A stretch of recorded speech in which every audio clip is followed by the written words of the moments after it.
दर्शकबिन नमस्कार। कार्यक्रम निर्माण सरकारमा यहाँलाई हार्दिक स्वागत छ। कार्यक्रम प्रस्तुता म चुरामणि खनाल। AP1 टेलिभिजनमा हरेक महिनाको पहिलो र तेस्रो शुक्रबार प्रसारण हुने नियमित श्रृङ्खलामा हामीले नेपाली निर्माण उद्योगमा देखिएका समस्यामा समाधानका जवाब खोज्दै आएका छौँ। निर्माण सरकारमा हामी आजको श्रृङ्खलामा महालेखाको प्रतिवेदन र पहिचान भएका समस्याको उठान गर्नेछौँ भने आयोजना छनौट, बजेट विनियोजनदेखि आयोजना सुरु र भुक्तानीमा देखिएका समस्यासम्मका विषय उठान गर्नेछौँ।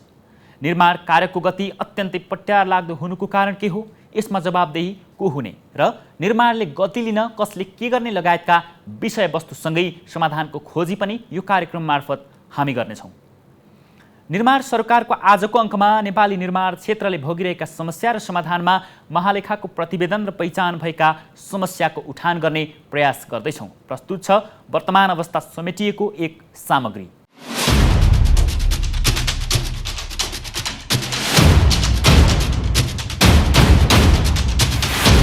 विभिन्न राजनीतिक दलहरूले मुलुकलाई समृद्धिको मार्गमा अघि बढाउने भन्दै यस पटक पनि लोभलाग्दा नारा समेटेर चुनावी घोषणापत्र सार्वजनिक गरेका छन्।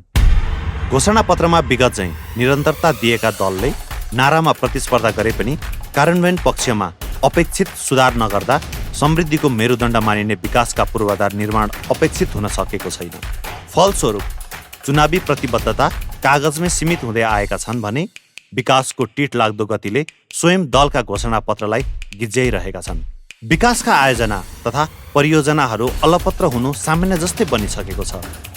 यो व्यतिथिको निरन्तरता भत्काउनुको सट्टा झन् संस्थागत र फैलिदो छ। महालेखा परीक्षकको कार्यालयले वर्षेनी निकाल्ने महालेखा प्रतिवेदनले विकासका आयोजना तथा परियोजनाहरू अलपत्र हुनु सामान्य जस्तै बनिसकेको छ। यो व्यतिथिको निरन्तरता भत्काउनुको सट्टा झन् संस्थागत र फैलिदो छ। महालेखा परीक्षकको कार्यालयले वर्षेनी निकाल्ने महालेखा प्रतिवेदनले हाम्रा विकासका क्रममा बढ्दै गएका बेरोजुलाई प्रष्ट पार्छ। जहाँ जथाभावी खर्च र भद्रगोल लेखा प्रणाली प्रष्ट देखिन्छ। मानौ कोही जवाफदेही उत्तरदायी छैन र बन्नु पर्दैन पनि। तीनवटै तहका सरकार र कार्यान्वयन इकाइमा देखिएका अनुत्तरदायी कार्य सम्पादनका कारण विकासको साझेदार निजी क्षेत्र समेत व्यक्ति समूह स्वार्थको पछाडि दौडिरहेको भान हुन्छ। यो तितो यथार्थले सुशासन र समृद्धिका नारालाई खोक्रो साबित गरिदिएका छन्। आर्थिक वर्ष 77-78 को महालेखा प्रतिवेदन अनुसार सङ्घीय सरकारी कार्यालय, प्रदेश सरकारी कार्यालय, स्थानीय तह र संस्थानतर्फ लेखा परीक्षणबाट औँल्याइएको अधावधिक बेरोजु 4 खर्ब 83 अर्ब 59 करोड 64 लाख रुपियाँ छ। बेरोजु अघिल्लो वर्षभन्दा 15.46% बढेको छ। प्रतिवेदन अनुसार सङ्घीय तथा प्रादेशिक सरकारी कार्यालय, स्थानीय तह, अन्य समिति र संस्थानतर्फको बेरोजुका अतिरिक्त लेखा परीक्षण बक्यौता, शोध भर्ना लिनुपर्ने वैदेशिक अनुदान तथा ऋण रकमका सम्बन्धमा समयमै कारबाही गरी टुङ्गो लगाउनु पर्ने अधावधिक रकम 3 खर्ब 45 अर्ब 56 करोड 3 लाख रुपियाँ छ। आर्थिक वर्ष 77-78 मा मात्रै 1 खर्ब 15 अर्ब 5 करोड 50 लाख रुपियाँ बेरोजु थपिएको हो। 88 अर्ब 2 लाख रुपियाँ रकम टुङ्गो लगाउनु पर्ने अधावधिक बेरोजु रहेको महालेखा परीक्षकको 59औं वार्षिक प्रतिवेदनले देखाएको छ। सरकारी कार्यालयहरूले रित नपुर्याई, लेखा नराखी, अनियमित र बेमनासिब तरिकाले कारोबार गरेको रकमलाई लेखा परीक्षणबाट बेरोजुमा देखाइन्छ। अघिल्लो आर्थिक वर्ष सङ्घ, प्रदेश तथा स्थानीय तहका सरकारी कार्यालय, सङ्गठित संस्था, समिति र अन्य संस्था समेत गरी 5665 वटा निकायको लेखा परीक्षण गरिएको थियो। यस्ता निकायको कुल 75 खर्ब 17 अर्ब 95 करोड रुपियाँ बराबरको लेखा परीक्षण गरिएको थियो। महालेखाको प्रतिवेदन अनुसार अघिल्लो आर्थिक वर्षका लागि सङ्घीय सरकार अन्तर्गतका 3287 सरकारी निकायको लेखा परीक्षण गरिएको थियो। यस्ता निकायमा कुल 28 खर्ब 20 अर्ब 37 करोडको लेखा परीक्षण भएकामा 49 अर्ब 47 करोड रुपियाँ बेरोजु देखिएको थियो। प्रदेश अन्तर्गतका 1131 निकाय र कार्यालयको 2 खर्ब 99 अर्ब 57 करोड रुपैयाँ बराबरको लेखा परीक्षण गरिएकोमा 7 अर्ब 48 करोड रुपैयाँ बेरुजु देखिएको थियो। स्थानीय तहको 10 खर्ब 51 अर्ब 9 करोड रुपैयाँको लेखा परीक्षण गरिएकोमा 43 अर्ब 90 करोड बेरुजु देखिएको प्रतिवेदनमा उल्लेख छ। संघीयता कार्यान्वयन पछिका 3 आर्थिक वर्षमै बेरुजु रकम झन्डै दोब्बर भएको छ। 77-78 सम्म आइपुग्दा यो रकम करिब 5 खर्ब पुग्न लागेको छ। संघीय सरकारका 10 वटा मन्त्रालयमा मात्रै 88.78% बेरुजु देखिएको छ। अर्थ मन्त्रालयमा संघीय सरकारको कुल बेरुजुको 40.28% अर्थात् 19 अर्ब 52 करोड, अर्थ मन्त्रालयमा संघीय सरकारको कुल बेरुजुको 40.28% अर्थात् 19 अर्ब 92 करोड 70 लाख रुपैयाँ बराबर बेरुजु देखिएको छ। भौतिक पूर्वाधार, भूमि व्यवस्था, सञ्चार, कृषि र स्वास्थ्य मन्त्रालयमा बढी बेरुजु देखिन्छ। आर्थिक वर्ष सकिनुभन्दा एक साता अघि नै सरकारी भुक्तानी र लेखा प्रणाली खाता बन्द गरिसक्नुपर्ने कानुनी व्यवस्था छ, तर वर्षान्तमा हुने सरकारी खर्च उच्च रहेको प्रतिवेदनले देखाएको छ। आर्थिक कार्यविधि तथा वित्तीय उत्तरदायित्व नियमावली 2077 अनुसार खर्चको स्रोत परिवर्तन भए वा अत्यावश्यक काम परि खर्च गर्नुपर्ने अवस्थामा बाहेक आर्थिक वर्ष सकिनु 7 दिन अघि सम्पूर्ण भुक्तानी रोक्नुपर्छ। तर गत आर्थिक वर्ष 71 अर्ब 60 करोड रुपैयाँ वर्षान्तमा भुक्तानी भएको देखिएको छ, जुन रकम उक्त आर्थिक वर्षको कुल बजेट खर्चको 5.98% बराबर हो। 2077 र 78 को बजेटमा शीर्षक नै नभएका विभिन्न 11 वटा कार्यक्रममा 1 अर्ब 31 करोड 97 लाख रकमान्तर गरेर पैसा बाँडिएको छ। त्यसमा सोझै खरिद बिल भरपाई पेश नभएको, ब्याङ्क खाता मिलान नभएको, निर्माण नभएका कामको भुक्तानी, सवारी साधन खरिद र ठेक्कापट्टा स्वीकृतिमा अनियमितता भएको औँल्याइएको छ।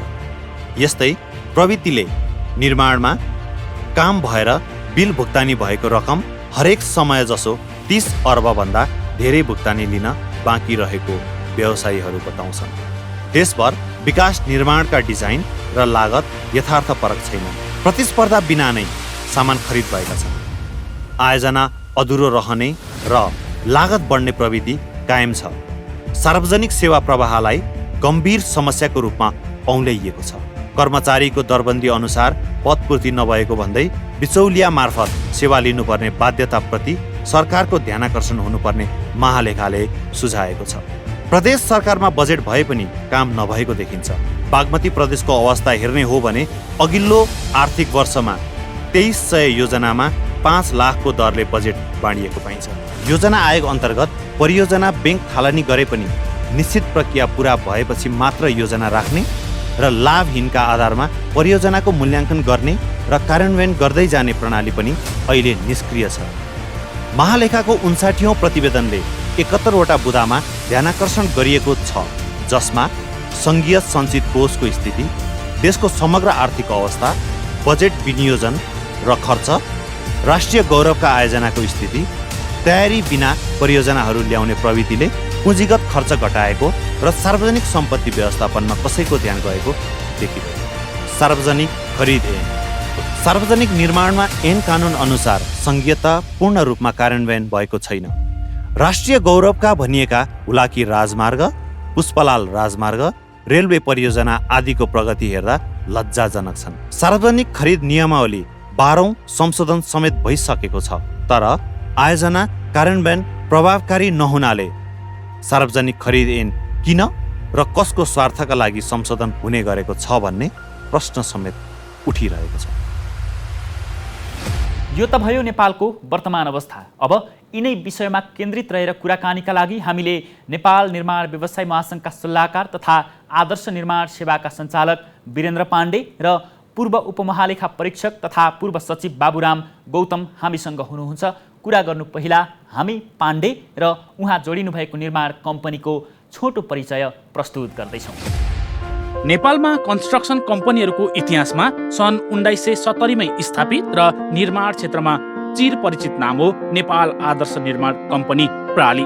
यसका संस्थापक तथा म्यानेजिङ डाइरेक्टर हरिप्रसाद पाण्डे हुनुहुन्छ। 18 वर्षको उमेरमा काठमाडौँ छिर्नुभएका पाण्डेले पढाइपछि निर्माण सामग्री आपूर्तिको काम सुरु गर्नुभएको थियो। कामप्रतिको लगाव बढेपछि उहाँले कर्मक्षेत्र निर्माणलाई बनाउनुभयो र निर्माण कम्पनीलाई क वर्गमा स्थापित पनि गराउनुभयो। 8-9 जनाको समूहले स्थापना गरेको कम्पनीका संस्थापक तथा म्यानेजिङ डाइरेक्टर हरिप्रसाद पाण्डे 80 वर्ष पार गर्नुभयो, जो अहिले पनि कम्पनीमा सक्रिय हुनुहुन्छ। सुरुमा काठमाडौँको न्यू रोडमा स्थापना भएको आदर्श निर्माण सेवाले काठमाडौँलाई नै मुकाम बनाएको छ।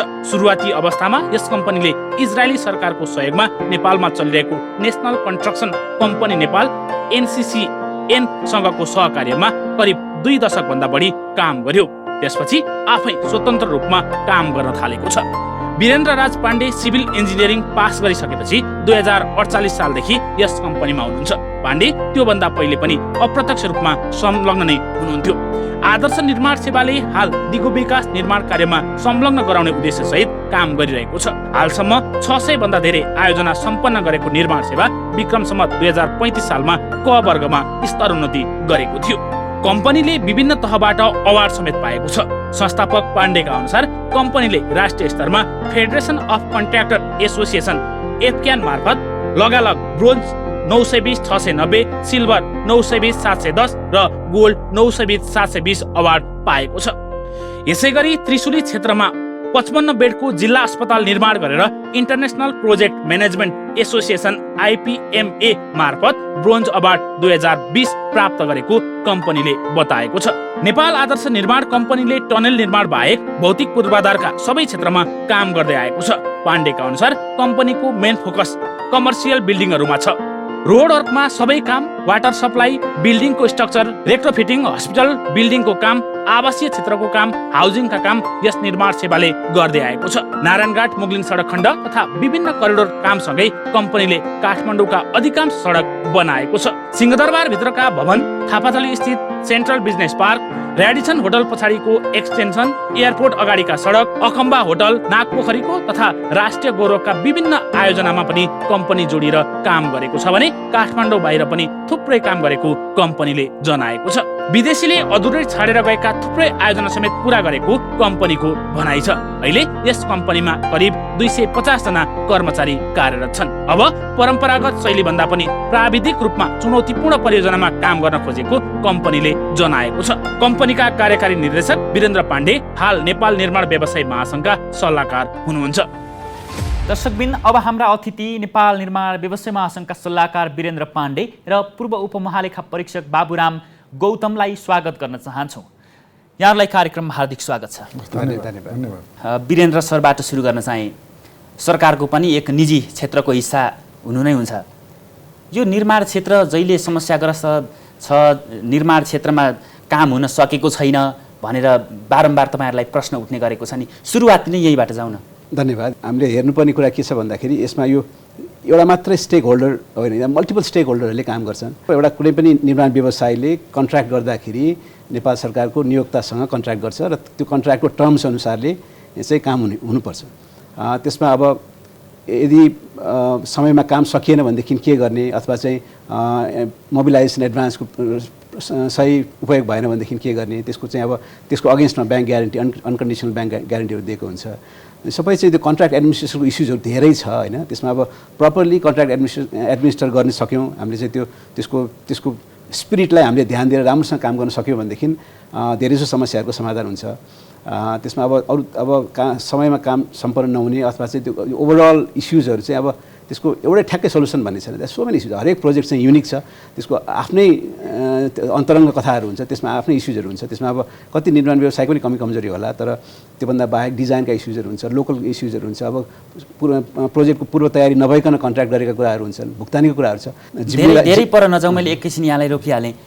यो वर्षकै गत आर्थिक वर्षको कुरा गर्ने हो भने 67% निर्माण क्षेत्रमा प्रगति भएको छ।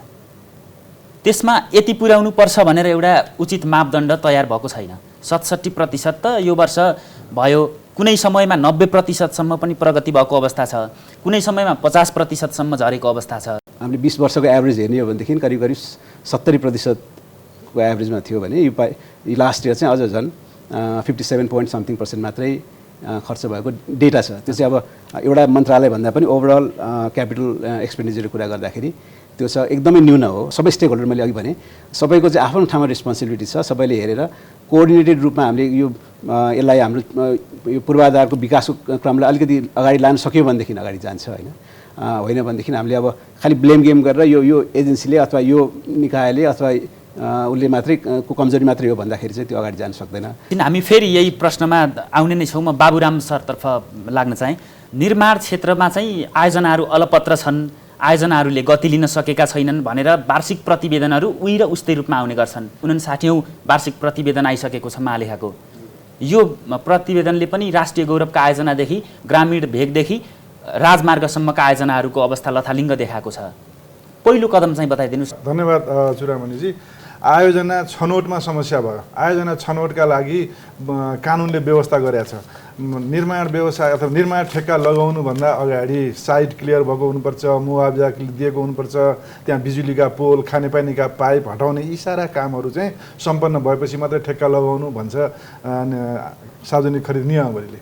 हाम्रो समग्र राष्ट्रिय समृद्धिका लागि 10 वर्ष, 5 वर्ष, 15 वर्षमा हामी के गर्न चाहिरहेछौँ, राष्ट्रिय पूर्वाधारहरू हामी के बनाउँदैछौँ, त्यसका लागि टोटलमा राज्यको आवश्यकता के हो, त्यसमा निर्माण व्यवसायहरू प्राइभेट निजी क्षेत्रले के गर्नुपर्ने, सरकारी क्षेत्रले के गर्नुपर्ने, फाइनेन्सियल्ली, टेक्निकल्ली, फिजिकल रिसोर्स जुटाउने हिसाबले के गर्नुपर्ने भन्ने कुराको म्यापिङ गर्न जरुरी एउटा देखिन्छ भने अर्को चाहिँ भएका ठेक्काहरू जति पनि छन् यी अल्पत्र हुनेको एउटा कारण चाहिँ कानुनको कुरा मैले भने। कानुनको पालनामा सरकारी निकाय पनि उदासीन, त्यसपछि गएर त्यसलाई इन्फोर्समेन्ट गरेन, अलिकति कडा गरेर गयो भने निर्माण व्यवसायहरू अलिकति आन्दोलित हुने, अलिकति बढी चाहिँ बाहिर देखिने गरी यो भएन भनेर आउने, त्यो बिचको ब्यालेन्स के हो त?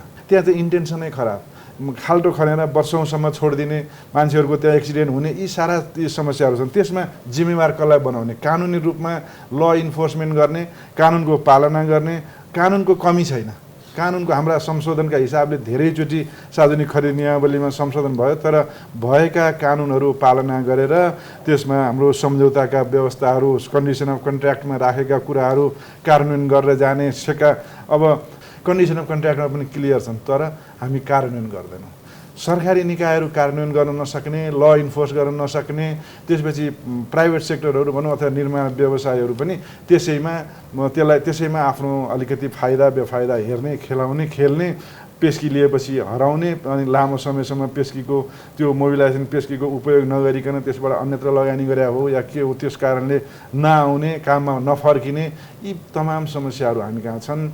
यसलाई यो एउटाले अर्को लागि नै वीरेन्द्र सरले भन्नुभयो यो ब्लेम गेम होइन। त्यसले गर्दाखेरि यो कोअर्डिनेटेड रूपमा, यसमा इन्टिग्रेटेड रूपमा अगाडि जान जरुरी छ। समयमा निर्णय नगर्दा नि केही नहुने, दण्डहीनताको अवस्था, म्याथपको लागि निर्णय निवेदन आउँछ, त्यो म्याथप नगरेर महिनौसम्म टालिदिएर या ठेक्काको निर्णय नगरिदिएर एवार्डको ठेक्का समय त्यो चाहिँ नि बिड भ्यालिडिटीको पिरियड गइसक्दासम्म पनि ठेक्का अवार्ड नगरेर यी विभिन्न कारणहरूले हाम्रा अड्केका समस्याहरू छन्। चुडामणिजी, बाबुराम सरले भने जस्तै तपाईँहरूले जिम्मा लिने, काम नगर्ने, म्याथप गर्ने, विभिन्न शर्तहरू राख्ने लगायतका समस्याहरू उठान गर्नुभयो। यो सबै निर्माण व्यवसायमा हो कि समस्या केही सीमित व्यवसायमा छ? 1 वर्षमा सिद्ध्याउँछु भनेर प्रोजेक्ट लिएको छ भने उसलाई 3 वर्ष लगायो भनेदेखि उसलाई फाइदा के हुन्छ होइन? उसले अब आफ्नो स्टाफलाई दिनुपर्छ, ब्याङ्कको ब्याज तिर्नुपर्छ, सबै खर्चहरू छ नि त, ओभरहेड कस्टहरू छ। भनेपछि कुनै पनि प्राइभेट सेक्टरको एन्टिटीलाई त्यो प्रोजेक्ट प्रोलङ होस्, मैले समयभन्दा ढिलो काम सिद्ध्याउँ भन्ने चाहना त कुनै पनि हालतमा हुँदैन नि। That's for fact. कुनै पनि एजेन्सीलाई हुँदैन। उसले म समयमा सक्छु भन्ने चाहँदै पनि अरू विभिन्न कारणले गर्दाखेरि ढिलो हुन्छ। एउटा त उसकै आफ्नै लापरवाही होला अथवा चाहिँ उसको आफ्नो कम्पिटेन्सको अभावले होला, एउटा वान अफ द फ्याक्टर्स। तर त्योभन्दा बाहेकका डिजाइनका इस्युजहरू, त्यहाँको लोकल समस्याहरू, निर्माण सामग्रीहरूको अभावको कारणले गर्दाखेरि त्यो प्रोजेक्ट अवार्ड गर्नुभन्दा अगाडि जुन ड्यु डेलिजेन्स गर्नुपर्थ्यो, जुन पूर्व तयारीहरू गर्नुपर्थ्यो, त्यो नभइकन अवार्ड भएका कन्ट्र्याक्टहरू हामीसँग सयौँ इक्जाम्पल्सहरू छ। मोबिलाइजेसन एडभान्स लिने भने मोबिलाइजेसन एडभान्स यसै दिया होइन नि। मोबिलाइजेसन एडभान्स दिँदाखेरि त्यति नै बराबरको ब्याङ्क ग्यारेन्टीको अगेन्स्टमा दिएको। यो चाहिँ कुनै फ्री पैसा लग भनेर भने होइन। यो सर्त पुरा गर्नुपर्छ। यो सर्त पुरा गरे बापत र ब्याङ्क ग्यारेन्टीको अगेन्स्टमा ब्याङ्क ग्यारेन्टी पनि अनकन्डिसनल ब्याङ्क ग्यारेन्टी। अब नियोक्ताले जुनसुकै बेला पनि त्यो यदि दुरुपयोग भएको जस्तो लाग्छ भनेदेखि ब्याङ्कलाई त्यो फिर्ता ल्याऊ भन्न मिल्छ। त्यस्तो खालको ग्यारेन्टीको अगेन्स्टमा मोबिलाइजेसन लिएको हो र त्यसपछि पनि अब अहिले चाहिँ डिफ्रेन्ट स्टेजमा छ। पहिला पार्टली दिन्छ, त्यसपछि त्यसमा अब पहिलाको एडभान्स चाहिँ प्रपरली सदुपयोग भएको छ कि छैन, त्यसको चाहिँ सामान किनेको छ कि छैन, त्यो प्रोजेक्टमा इन्भेस्ट भएको छ कि छैन हेरेर मात्रै, त्यसको एभिडेन्स राखेर मात्रै अर्को आउने हो भनेपछि अब त्यो प्रब्लम बिस्तारै सल्भ हुँदै जान्छ। फेरि मल्टिपल प्रोजेक्ट्सको पनि अहिले 12औं संशोधनमा 5वटा भन्दा बढी कन्ट्र्याक्ट चाहिँ हुन नहुने भन्ने आएको छ भनेपछि यो इस्युजहरू चाहिँ सल्भ हुन्छ। भनेको मतलब मैले एकैछिन सरलाई रोकिहालेँ, 10 देखि 20% पेस्की लिँदै गर्दा तपाईँहरूले त्योभन्दा अगाडि भएका पूर्व तयारीहरू के छन् भनी नहेरी नै पेस्की लिनुहुन्छ तपाईँहरूले? के हुन्छ अवस्था? त्यो पूर्व तयारी भनेको निर्माण व्यवसायले हेर्ने हो भने त्यो चाहिँ गभर्मेन्टले लिगल अब्लिगेसन हो। गभर्मेन्ट अघि सरले भन्नुभयो त्यो चाहिँ अब त्यसको डिजाइन प्रपरली भएको छ कि छैन, EI भएको छ कि छैन, ल्यान्ड एक्विजिसन भएको छ कि छैन, त्यो सबै कुराहरू त त्यो गभर्मेन्टले इन्स्योर गर्नु पऱ्यो नि। त्यो प्रोजेक्ट त निर्माण व्यवसायिक भन्दा पनि राष्ट्रको र सबै ट्याक्स पेयरको प्रोजेक्ट हो। त्यसलाई खालि एउटा सर्भिस प्रोभाइड गर्ने हो निर्माण व्यवसायले। प्रोजेक्ट लिएर त्यसलाई चाहिँ गुणस्तरीय रूपमा समयमा सम्पन्न गर्ने काम गर्ने हो। तर त्यो प्रोजेक्टको ओनरसिप, त्यसको चाहिँ अब कन्सिभ गर्ने, त्यसको डिजाइन गर्ने, त्यसलाई चाहिँ यो गर्नुपर्छ कि पर्दैन भनेर डिसाइड गर्ने एजेन्सी त निर्माण व्यवसाय होइन। बाबुराम सर, यहाँहरूले पनि त्यस्ता निकायहरूमा चाहिँ त्यो कर्मचारी तन्त्रमा व्याप्त समस्याहरू छन् भनेर प्रतिवेदनमा बारम्बार उल्लेख गर्नुहुन्छ। यो प्रतिवेदनमा उल्लेख मात्रै हुने, तर यो समस्या यहाँनिरबाट यसरी समाधान चाहिँ गर्न सकिन्छ भनेर प्रतिवेदनमा आउने अवस्था चाहिँ हामीले पनि देखाएको छैनौँ। यस्तो छ, लेखा परीक्षकले समस्याको समाधान भन्न सक्दैन। समस्याको जस्तो भनौँ डिजाइन फेल्योर भएको छ कुनै ठाउँमा, त्यो डिजाइन फेल्योरको कारणले त्यो काम अल्पत्र भएको हुनसक्छ। अघि वीरेन्द्र सरले पनि भन्नुभयो, हाम्रै हेरौँ काठमाडौँमै हेऱ्यो भने यहीँ तपाईँको अगाडिपट्टि यहीँ बिजुली बजारमा एउटा पुल बनाउनको लागि ठेक्कापट्टा लागेको थियो। 75-80 लाखको ठेक्का भयो, तर त्यो डिजाइन फेल भयो। पछि त्यो पुलै बनेन, अहिले आधा भएर त्यहाँ त्यतिकै अड्केको अवस्था। काठमाडौँकै एउटा उदाहरण दिँदा आर्क ब्रिज समयमै सम्पन्न भयो, 3 कुनेमा रहेको पप्पू कन्स्ट्रक्सनले जिम्मा लिएको भन्ने पुल मैले नै 5 वर्षदेखि रिपोर्टिङ गर्दै आएको। अर्को एउटा उदाहरण भनौँ न, तपाईँको रिङ रोड, यो रिङ रोड विस्तारको काम चाहिँ नि बल्खुदेखि त्यहाँ अहिलेको भाटभटिनीसम्मको काम चाहिँ अलिकति काम बाँकी राखेर चाइनिजसँग नेपाल सरकारले साटेको भन्ने सुनिन्छ। कलङ्कीको अन्डरपास र त्यहाँको त्यो बाटोको अब त्यहाँ गैर जिम्मेवारीपूर्ण तरिकाले काम भयो। खन्नुपर्ने भन्दा बढी खनेर चाहिँ बाटो तल लग्यो, माथिका घरहरू भत्किने अवस्था आयो। अहिले करोडौँ रुपियाँ खर्च गरेर फेरि त्यहाँ चाहिँ नि रिटेन्सन वाल लगाएर माटो पुर्ने कामहरू भइरहेछ। भने त्यो डिजाइन डिफेक्टिभ, गभर्मेन्टका मान्छेहरूले के हेरे, त्यो बेलामा इन्जिनियरले के हेरे, निर्माण व्यवसायबाट के कसरी काम भयो, त्यत्रो माटोहरू काटियो, काम भयो। अब अहिले त्यहाँ नि त्यो बाटो बनाउन सकेको छैन। 5 वर्षदेखिबाट त्यहाँ बाटो अलपत्र भएको छ। भने यस्ता किसिमका डिजाइन डिफेक्टिभका कारणले पनि हाम्रा कामहरू अलपत्र भएका छन्। अर्को यहाँले अघि उठाउनुभयो पेस्कीकै कुराहरूमा पनि, पेस्की दिने गभर्मेन्टले हो, गभर्मेन्टका निकायहरूले दिने हो। त्यसका लागि सर्टेन शर्तहरू अघि वीरेन्द्र सरले भने शर्तहरू पुरा गर्नुपर्छ। त्यो शर्तहरू पुरा भएर पनि आउँछन्, तर त्यसमा मोनिटरिङ गर्नुपर्ने गभर्मेन्ट एजेन्सीका मान्छेहरू, इन्जिनियरहरू, जो मान्छे गभर्मेन्ट अफिसमा सडक विभाग भनौँ या सिँचाइ विभाग भनौँ, त्यहाँका अधिकृत इन्जिनियर साहबहरूले त्यो चिज हेर्नु पर्थ्यो। साइटमा मोबिलाइज भएको छ कि छैन, सामान झारे कि झारेन, निर्माण सामग्री खस्यो कि खसेन, इक्विपमेन्टहरू मोबिलाइज भएको छ कि छैन। त्यसपछि पहिलो 10%, नेक्स्ट 10% पेस्कीको लागि सिफारिस गर्नुपर्ने, त्यसमा ल्याकिङ छ। कतिपय अवस्थामा निर्माण व्यवसायहरूले लगेर 2 ट्रिप गिटी लगेर थुप्र्याउने बित्तिकै ल भयो, ल पेस्की 10% भनेर दिने, त्यसपछि अर्को 10% लिनेको लागि जे प्रक्रिया पुर्याउनु पर्ने त्यो नपुर्याउने र गभर्मेन्ट अफिसियलहरू फ्रिक्वेन्टली चेन्ज हुने, अनि संस्थागत मेमोरी नरहने। हिजो के भएको थियो, कुन अब जस्तो भने एउटा निर्माणको काम 5 वर्ष लाग्ने छ भने त्यहाँ 5वटा प्रोजेक्ट इन्जिनियरहरू आयो भने त्यहाँ थाहा नै हुँदैन हिजो के भएको थियो, कसलाई के कारवाही गरिरहेछ, कसको के फाइल उठिरहेछ, त्यो पनि समस्या छ। त्यसले गर्दाखेरि निर्माण व्यवसायहरूको समस्या एउटा छँदैछ। त्यसमा एउटा चाहिँ नि लो बिडिङ पनि असाध्यै ठुलो समस्या हो। यसलाई रोक्न सकिएन, नेपाल सरकारले पनि देख्न सकेन। त्यसमा विभिन्न कारणहरू छन्। त्यो साइटमा उपलब्ध हुने सामग्री, निर्माण सामग्रीहरू प्रयोग गर्न पाइन्छ, त्यसले गर्दा लो बिडिङको हिसाबले लिएको पनि होला कतिपय अवस्थामा। त्यहाँ हिजो अस्तिका कामहरू, स्ट्रक्चरहरू केही युज गर्न पाइन्छ भन्ने पनि होला। कुनै बेलामा चाहिँ नि साइट नजिक छ अथवा फ्रिक्वेन्टली त्यहाँ गएर हेर्न सकिन्छ भन्ने हिसाबले होला। विभिन्न कारणहरू छन् लो बिडिङ गर्ने। पछि साँच्चीकै रूपमा क्वालिटी, जस्तो भनौँ न एकछिनलाई एउटा इक्जाम्पल मात्रै भनौँ, 15 सेन्टिमिटरको यो बाटोमा ग्राभलिङ गर्नु पर्यो भने सब बेस मेटेरियल 19 सेन्टिमिटर हाल्नुपर्छ, त्यसपछि रोलिङ गरेपछि 15 सेन्टिमिटर हुन्छ। त्यो कुरा तपाईँलाई थाहा छ। त्यो 15 सेन्टिमिटर बनाउनको लागि 19 सेन्टिमिटर नहालिकन त्यो बन्दैन। तर 15 सेन्टिमिटर नभए नि भएको छ भनेर जुन क्वालिटी कमजोर भएर सिफारिस भएर प्राविधिकबाट ओके भएर आउँछ, भुक्तानी जान्छ, त्यसपछि कामका क्वालिटीहरू बिग्रिन्छन्, त्यसपछि बारम्बार त्यो मर्मत गरिरहनु पर्ने हुन्छ। अनि बाहिरबाट हेर्दाखेरि काम भएन, गलत भयो, त्यसपछि अनि नियामक निकायहरू, बाह्य छानबिन निकायहरूले त्यहाँ छानबिन गर्न थाल्छ, बिग्रिन्छ। यी सबै चिजहरू छ। तपाईँको जुन चिज निर्माण व्यवसायलाई ठेक्का दिनुभन्दा अगाडि नै अवार्ड गर्नुभन्दा अगाडि नै इन्जिनियरहरूले सोध्न सक्थे। उहाँहरूको मात्रै दोष भन्दा पनि हाम्रै सिस्टमभित्र गभर्मेन्टको अफिसियलहरूभित्र पनि समस्या हो। त्यसपछि दोस्रो चरणमा चाहिँ निर्माण व्यवसायहरूको उहाँहरूले काम गर्नेमा कतिपयको हेलचक्राइ छ, कतिपयको धेरै काम छ, अनि उहाँहरूको रिसोर्स यहाँबाट त्यहाँ लाने, त्यहाँबाट त्यहाँ लाने, त्यो गर्दाखेरि त्यो पावर टाइम सिपिएम भन्छ एकदम त्यो क्रिटिकल्ली काम गर्नुपर्ने, त्यो मिलाउन नसकेको कारणले पनि कतिपय ठेक्कापट्टाहरू अल्पत्र भएको अवस्था हो। र समग्रमा भन्दाखेरि ठ्याक्कै कानुनदेखि, हाम्रो क्षमतादेखि, पूर्व तयारीदेखि, आयोजना छनौटदेखि, डिजाइनदेखि यी सबै चिजहरूमा एकदम समन्वय तरिकाले जानुपर्ने छ। वीरेन्द्र सर, कानुनको कुरा धेरै जटिल भएको, यो सार्वजनिक खरिद ऐनमै समस्या छ भनेर ऐनका कुराहरू उठाउनुभयो। ऐनपछि त्यो कार्यान्वयनको प्रक्रियामा लैजाने नियमावली 12औं पटक संशोधन भयो। 12औं पटकको संशोधनले निर्माण व्यवसायका 90% भन्दा धेरै समस्या समाधान गर्यो भनेर व्यवसायीहरूबाटै सुन्यौँ। समस्या चाहिँ कानुनमा हो कि त्योभन्दा बाहिर तपाईँहरूलाई मुख्य समस्या भनेको बाहिर छ? कानुनभन्दा बाहिर रहेर गर्ने कामहरू हुन्छन् नि। अब यो सबै मुभमेन्टहरू सबै कुरा चाहिँ एउटा रेगुलेटरी फ्रेमवर्कभित्रै बस्ने हो। कानुन भने त अब सबैले मान्नुपर्ने कुरा हो र फ्रेमवर्क पनि त्यही हो, होइन?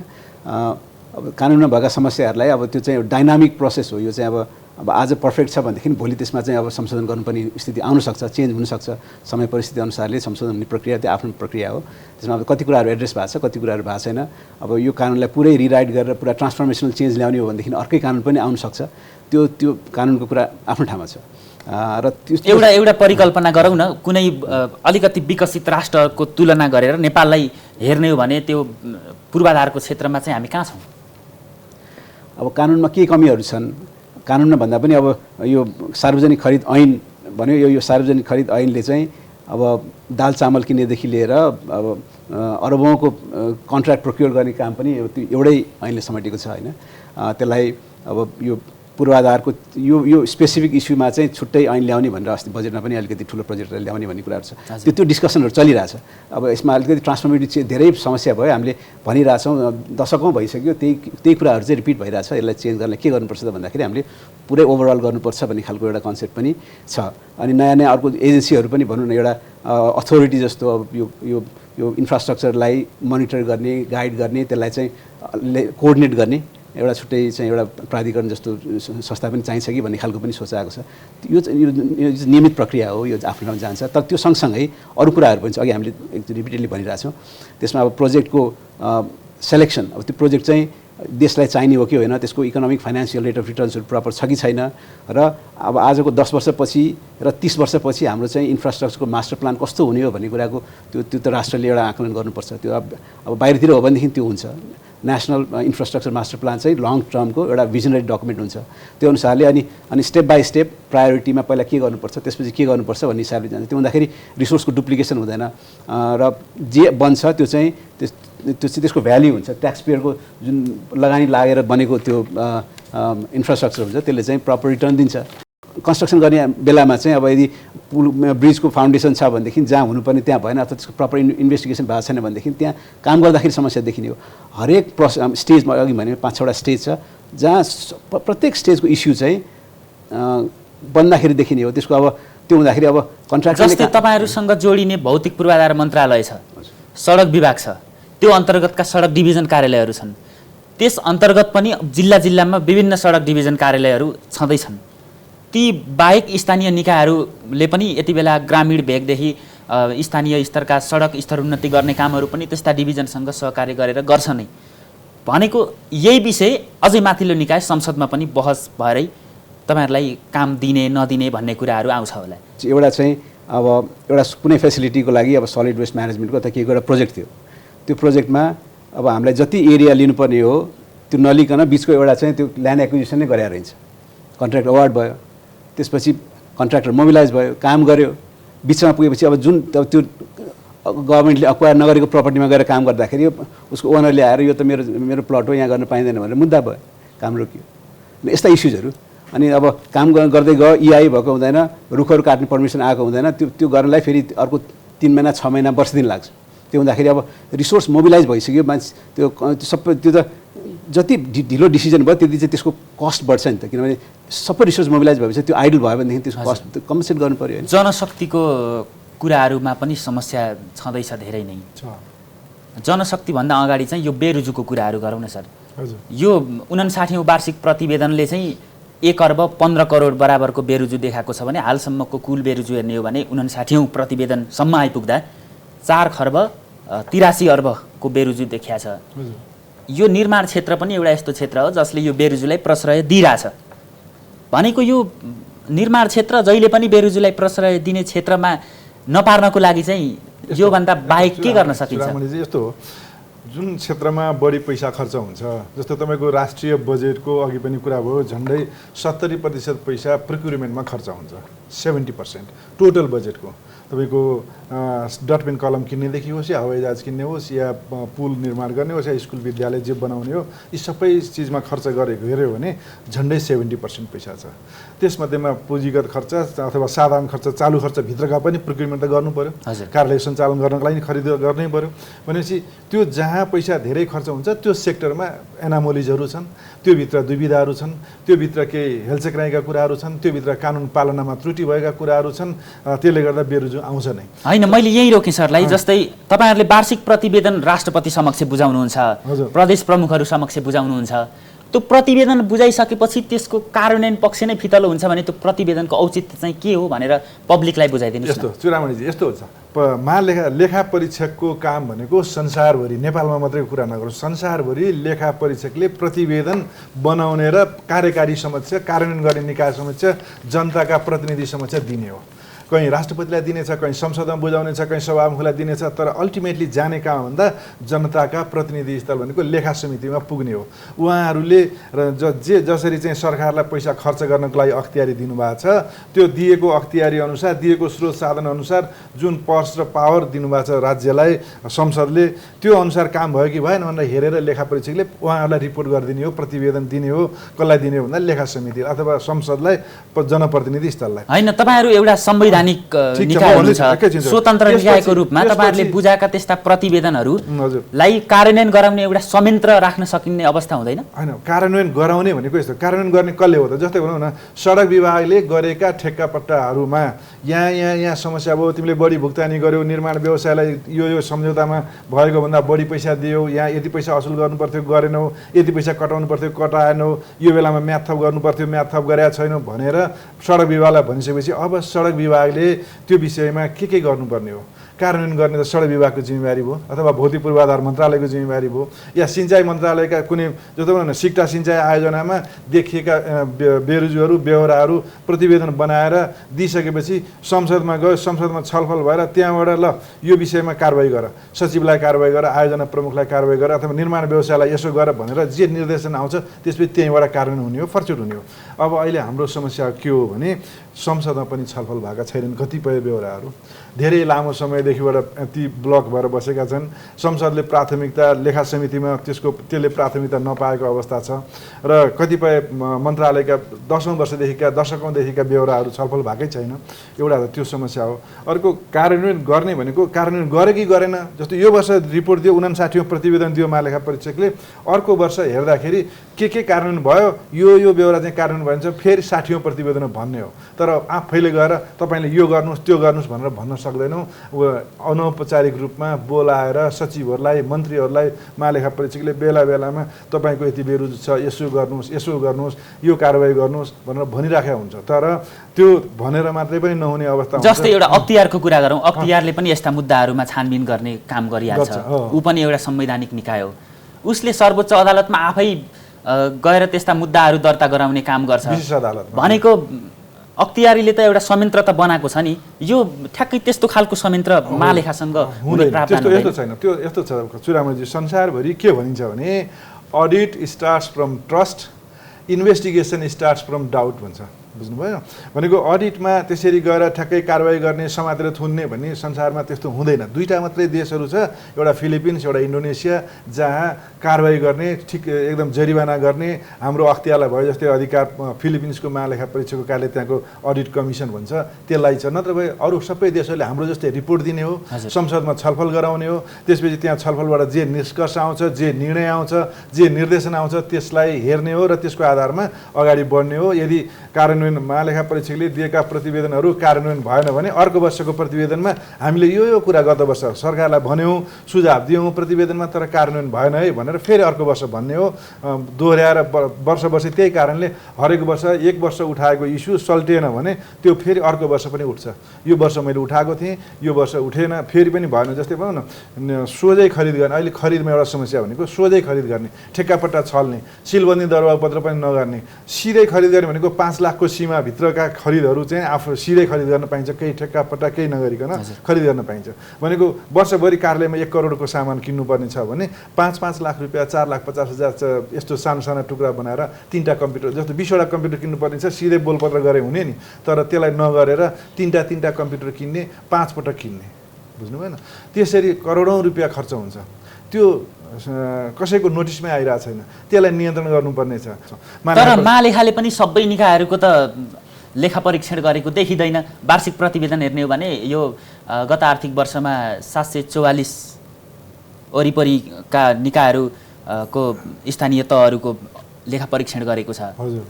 केन्द्रीय प्रशासनिक संयन्त्रहरूको हेर्ने हो भने झन्डै 3000 बराबरको लेखा परीक्षण गरेको अवस्था छ। ठिक छ, सबै ठाउँमा चाहिँ पुग्न किन सक्नु भएको छैन? यस्तो छ, सबै ठाउँमा पुग्न जरुरी पनि हुँदैन, यो प्र्याक्टिस पनि होइन। जस्तो मुलुकभरि 6000 कार्यालय छन्, महालेखा परीक्षकमा 600 जनशक्ति छ। देशभरि छरिएर रहेका सबै कार्यालयमा गएर डिटेलमा अडिट गर्न जरुरी पनि छैन। कतिपय कार्यालयहरू वर्षभरिमा उनीहरू 10 लाख रुपियाँ खर्च गर्छन्, 15 लाख रुपियाँ खर्च गर्छन्। त्योभन्दा ठुला आयोजनाहरू, ठुला कार्यक्रम, मेलम्ची आयोजना भन्नुहोस् या फास्ट ट्र्याक भन्नुहोस् या सडक, कुनै एउटा सडक काठमाडौँ सडक डिभिजन भन्नुहोस्, 2 अरब 3 अरब खर्च गरेर आउँछन्। भनेपछि तपाईँको हुम्लामा हुने एउटा कृषि ज्ञान केन्द्र भन्ने सानो कार्यालय जसले वर्षभरिमा 20 लाख रुपियाँ खर्च गरेर कर्मचारी तलब भत्ता खुवाएर बसिरहेका छ, त्यहाँ पनि तपाईँको उत्तिकै इक्विभ्यालेन्ट चाहिँ जनशक्ति पठाउने या 3 अरब खर्च गरेर आयोजना सञ्चालन गरेर चाहिँ काठमाडौँ डिभिजन, त्यहाँ पनि बराबर हेर्न सकिँदैन। त्यसले गर्दा जोखिममा आधारित लेखा परीक्षण भन्छौँ। जहाँ बढी जोखिम छ, जहाँ बढी खर्च छ, जहाँ बढी यस्तो गज्याङ मज्याङ हुन सक्ने सम्भावनाहरू छन्, हिजोको हिस्ट्री हेरेर अथवा पत्रिकाहरूमा आएका कुराहरू हेरेर, उजुरी आएका कुराहरू हेरेर, जनमानसमा उठेका चर्चाहरू हेरेर कार्यालयहरू छनौट गरेर मोटामोटी 2000 देखि 3000 कार्यालयहरू महालेखा परीक्षकले डिटेल अडिट गर्छ। यहाँले भने जस्तै धेरै समस्या भएको निर्माण क्षेत्रमै हो। ठिक, सबैभन्दा धेरै बाहिर प्रष्टै देखिने गरी निर्माण क्षेत्रमा देखिन्छ। प्रशासनिक क्षेत्रको समस्याहरूभित्र गुपचुप होला, तर यो चाहिँ ठ्याक्कै जनमानससँग प्रत्यक्ष रूपमा जोडिने भएको हुनाले 1 महिनामै यति धेरै भुक्तानी पनि हुन सक्ने, यति धेरै काम पनि हुन सक्ने यो अवस्था, व्यवसायीहरू हामी जनशक्ति छैन भन्दै गर्दा यो ठ्याक्कै 1 महिनामा गर्ने कामको अवस्था चाहिँ के हुन्छ सर? यसमा अलिकति जाउँ न। यसमा त एउटा त्यो डेडलाइन भनेपछि अब त्यो डेडलाइनमा कम्प्लिट गर्नुपर्ने भनेर अलिकति ऱ्याम्पअप हुने हो त्यो होइन, यहाँले भन्नुभएको छ। तर अर्को पक्ष के छ भने जो चाहिँ हामीले याद गर्दैनौँ, त्यो चाहिँ अब पेमेन्टहरू विदेल भइरहेको हुन्छ, रोकिरहेको हुन्छ, त्यो सबैलाई चाहिँ गरिसकेको कामको भुक्तानी पनि अब त्यो ढिलो हुँदै हुँदै गएर एन्डमा पुगेर अनि त्यो कामै भएको भन्दा पनि भइसकेको कामको भुक्तानी पनि त्यो डेडलाइनभित्र हुने, त्यसले पनि अलिकति एडअप गरिरहेको छ। त्यो अब हामी जसरी बुझ्छौँ नि, त्यसमा पार्टली चाहिँ त्यो भइसकेको कामको भुक्तानी भयो र अलिकति त्यो अब यो डेडलाइनमा अलिकति ऱ्याम्पअप गर्नुपर्छ भन्ने हिसाबले 2टा पक्ष छ त्यसमा हामीले हेर्नुपर्ने। तर अब यो ट्रेन्ड चाहिँ अब हामीले चेन्ज गर्नुपर्छ। यो त्यति राम्रो ट्रेन्ड होइन, किनभने असार भनेको हाम्रो चाहिँ त्यो कन्स्ट्रक्सनको लागि सुटेबल समय होइन, मनसुनको टाइम छ। काम गर्ने सिजन भनेको त तपाईँहरूको लगभग असोज कार्तिक पछाडि मङ्सिर लगत्तै सुरु हुन्छ, त्यो अवस्था चैत वैशाखसम्म चल्छ। त्यति बेला यो बर्खा मास सुरु भएपछि काम गर्नलाई पनि गाह्रो हुन्छ। यो हिलाम्मे सडक, धुलाम्मे सडक भनेर तपाईँहरूले त धेरै आलोचना पनि खेपिराख्नु भएको छ। यो असारे विकासको लहर म बाबुराम सरसँग जान चाहे। यस्तो छ चुडामणि, महालेखाको प्रतिवेदन छल्नलाई पनि गरिने काम हो। प्रतिवेदन छल्न त मिल्दैन। महालेखा परीक्षकको हरेक वर्षको प्रतिवेदनमा हेर्नुभयो भने वर्षान्तको खर्च भनेर एउटा पोइन्ट हरेक वर्ष आउँछ। वर्षान्तको खर्च भनेको धेरै ठुलो एमाउन्ट छ। धेरै ठुलो एमाउन्ट भनेको वर्षभरि नभएका खर्चहरू तपाईँको असार मसान्तको पनि असारको लास्ट विकमा, चौथो हप्तामा त यति धेरै पैसा खर्च हुन्छ कि तपाईँ कल्पना गर्न सक्नुहुन्न। भनेपछि अब वीरेन्द्र सरले भने जस्तै त्यसमा दुईवटा पक्ष हो।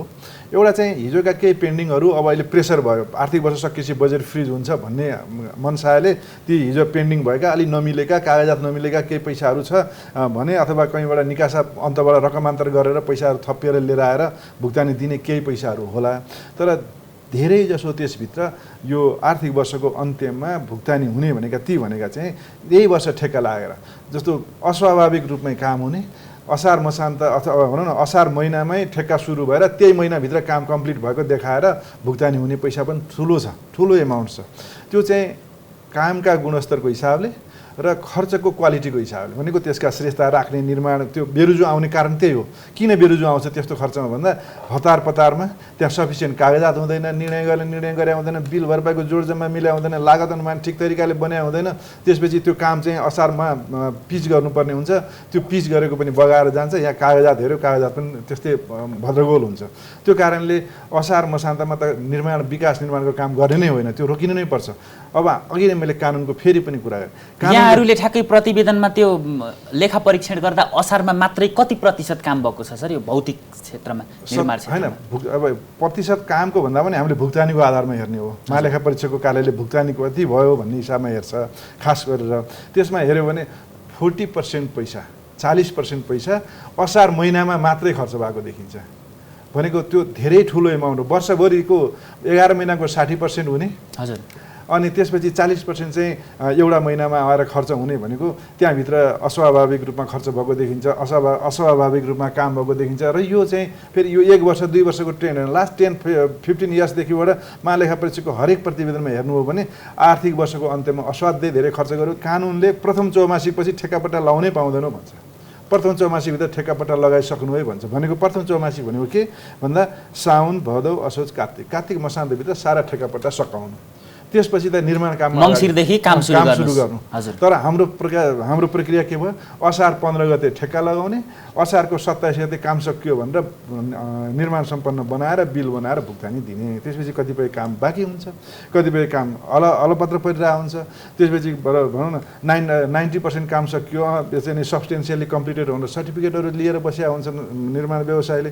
भनेपछि काम चाहिँ त्यसको क्वालिटी पनि गयो, खर्चको क्वालिटी पनि बिग्रियो। त्यसले गर्दा असारमा हुने कामहरूलाई रोक्नका लागि चाहिँ ठुलै कसरत जरुरी छ। अब यो वीरेन्द्र सर, भुक्तानीको कुरा पनि यही असारसँग तपाईँहरू ठोक्किनु भयो? त्यो असारको इस्यु छुट्टै हो। त्यसमा अब बहुवर्षीय ठेक्काहरूमा खासै त्यसको असर हुँदैन। तर त्यही पेमेन्टको इस्यु पनि 40% त यहाँ जोडिन आउँछ होला नि। अब हामीले मन्थली हाम्रो चाहिँ कन्स्ट्रक्सनको सिजन काम गर्ने भनेको 12 महिनामा करिब 8 महिना जति चाहिँ कन्स्ट्रक्सन गर्ने पिरियड होला। हजुर, चाडबाड सबै कुराहरू घटाउँदाखेरि त्यसमा 15-15% जति चाहिँ हाम्रो नर्मली नै त्यसलाई एभरेज आउट गर्दाखेरि पनि 15% हुन्छ। 15-20% चाहिँ हामीले सिजनमा काम गर्ने पर मन्थ। त्यसमा चाहिँ अब लास्ट असारमा 40% भन्नुभयो होइन, अलिकति बढ्यो। त्यसमा दुईवटा इस्युजहरू छ, अघि कुरा भयो। एउटा चाहिँ त्यो भेरिएसन्सहरू अब ढिलो भएको छ अथवा चाहिँ नियोक्ताको कारणले अरू कारणले चाहिँ प्रोजेक्ट डिले भएको छ, टाइम एक्सटेन्सन नभएको कारणले गर्दाखेरि त्यो पेमेन्ट प्रोसेस नभएर एउटा कन्डिसन त्यो भयो, पेमेन्टहरू रोकिरहन्छ, त्यसले डिले हुन्छ। अर्को चाहिँ त्यो यो बजेटको सुनिश्चितता नभइकनै ठेक्का लागेका कति कुराहरू छन्। र अहिले चाहिँ यो पोस्ट पेन्डेमिक अब यो कोभिडको कारणले गर्दाखेरि हामी सबै इन्डस्ट्रीहरू सबै कुराहरूलाई असर परेको छ। त्यसमा 5% जुन यो धरौटी काटिएर बसेको छ त्यसलाई ब्याङ्क ग्यारेन्टीको अगेन्स्टमा रिलिज गरिदिनु भनेर निर्माण व्यवसाय महासङ्घले रिक्वेस्ट गरेको त्यो कुराहरू यो सबै जोड्दाखेरि अब 2-4 महिना 5-6 महिना अगाडिको डेटा चाहिँ करिब 30 अरब जतिको चाहिँ आउटस्ट्यान्डिङ पेमेन्टहरू छ भन्ने भुक्तानी लिन बाँकी नै 30 अर्ब छ, त्यति छ भन्ने हो। अब त्यसमा कति रिलिज भयो होला के होला, अहिले करेन्ट डेटा त अब मसँग छैन। बाबुराम सर, यस्तो छ सरले भने जस्तै कतिपय पेमेन्टहरू भुक्तानी हुन बाँकी छ, त्यसका लागि केही प्रोसेसै बाँकी हुन्छ। जस्तो अब अहिले जति फिगर 30 अरबको कुरा आइरहेछ त्योभित्र ती निर्माण व्यवसायका ठेक्काहरू म्याथ थपै नभइकन भुक्तानी दिन पाइँदैन। जब ठेक्का म्याद थप नभइसकेपछि जस्तो भनौँ न असार मसान्त अस्तिको असार मसान्तमा ठेक्का कम्प्लिट भयो मतलब डेट कम्प्लिट भइसक्यो आजका मितिसम्म म्याद थप भएको छैन भने यो बिचमा पेमेन्टै दिन पाइँदैन किन भन्दा त्यो ठेक्कै लाइभ छैन जब जीवित ठेक्का छैन भनेपछि त्यसलाई भुक्तानी दिन पाइएन अब उहाँहरूले हिसाब गर्नुहुन्छ हाम्रो 30 अर्बभित्र त्यो पनि होला तर त्यो म्याद थप पुरा गर्नु पऱ्यो म्याद थप पुरा गर्नको लागि त्यहाँ 3-4वटा अरू क्लजहरू छन् त्यो भित्र पुरा गर्नुपर्ने बिमाको अवधि थप गर्नु गरेर ल्याउनु पर्यो पर्फर्मेन्स बन्डको म्याद थप गरेर ल्याउनु पर्यो उहाँले निवेदन प्रोपरली हाल्नु पर्यो कार्यालयबाट त्यो म्याद थप गर्न लिक्विडिटी ड्यामेज लाग्ने कि नलाग्ने स्वीकृत भएर सिफारिस भएर आउनु पर्यो यी सबै चिज प्रक्रिया नपुगिकन अनि उहाँले बिल एउटा पेश गर्नुभएको छ असार मसान्तमा भनौँ न 1 अरबको बिल पेश भएको छ त्यो बिल चाहिँ 30 अरबमा जोडिएर चाहिँ बस्यो त्योसित सँगै पुर्याउनु पर्ने अरू त्यसका जे तफसिलका कुराहरू चाहिँ पुगेको छैन त्यो हिसाबले ती म्याच्योर भएकै होइन त्यो पेमेन्टको लागि इलिजिबलै भएको छ मैले यहीँ रोकेँ कति चाहिँ तपाईँहरूले प्रोसेस पुर्याउनुहुन्छ त्यो प्रोसेसको कति प्रतिशत पुर्याउनुहुन्छ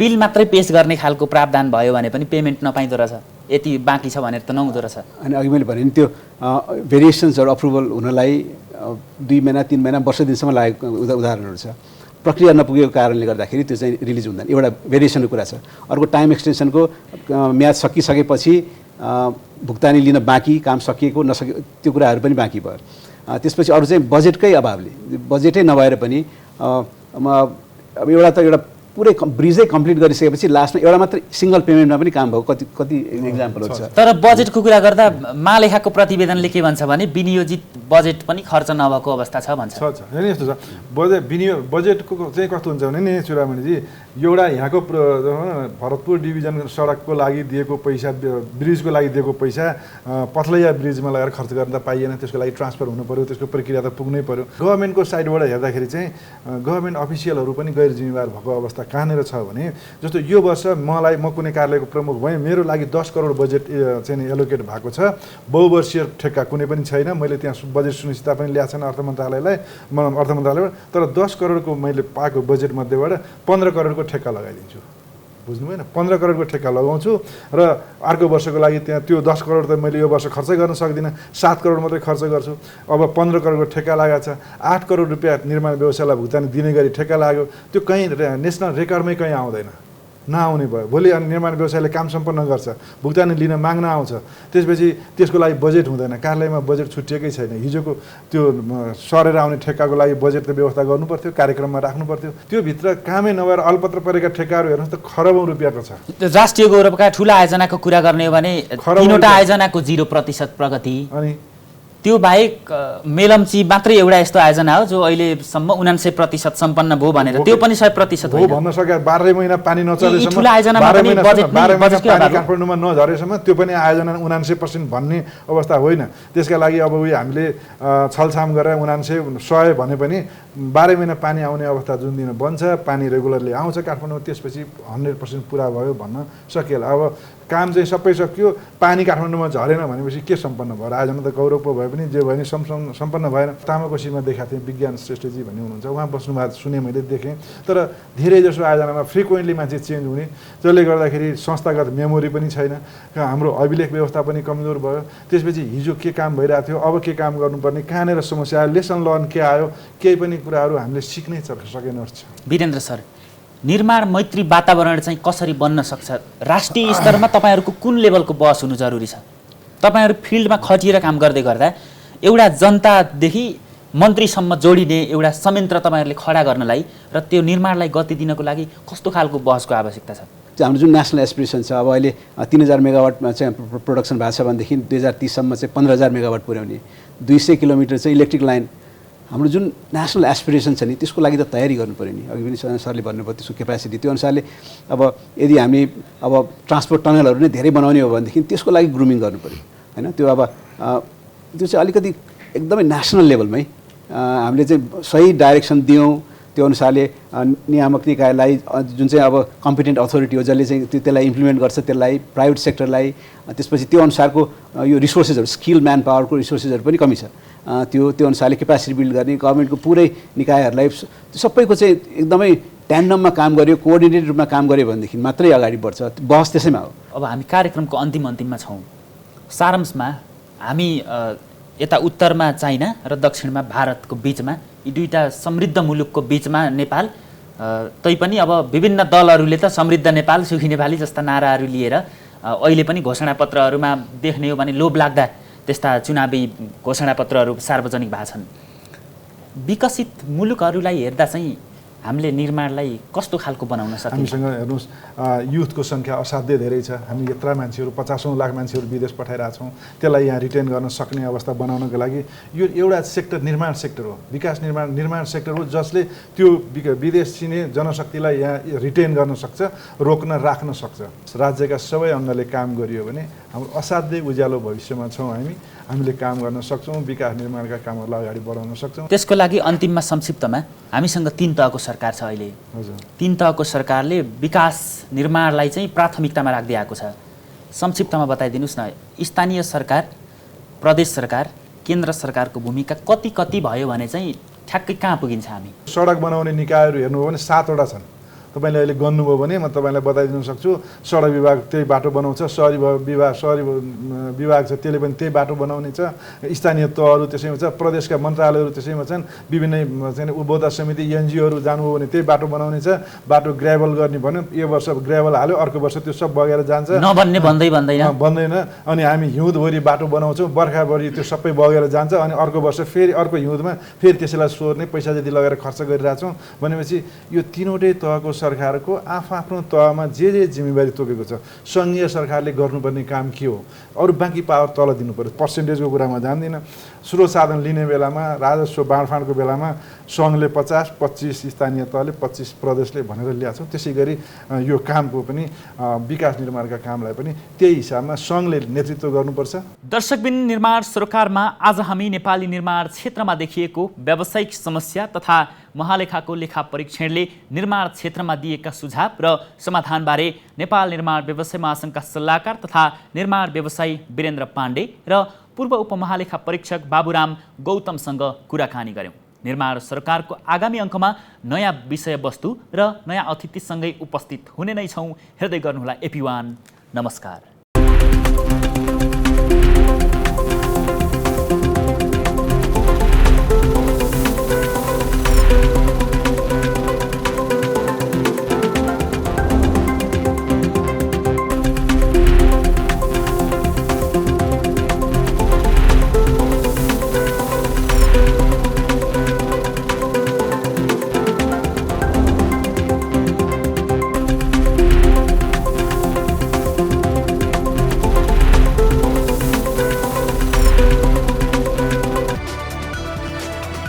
It's an AP1 presentation.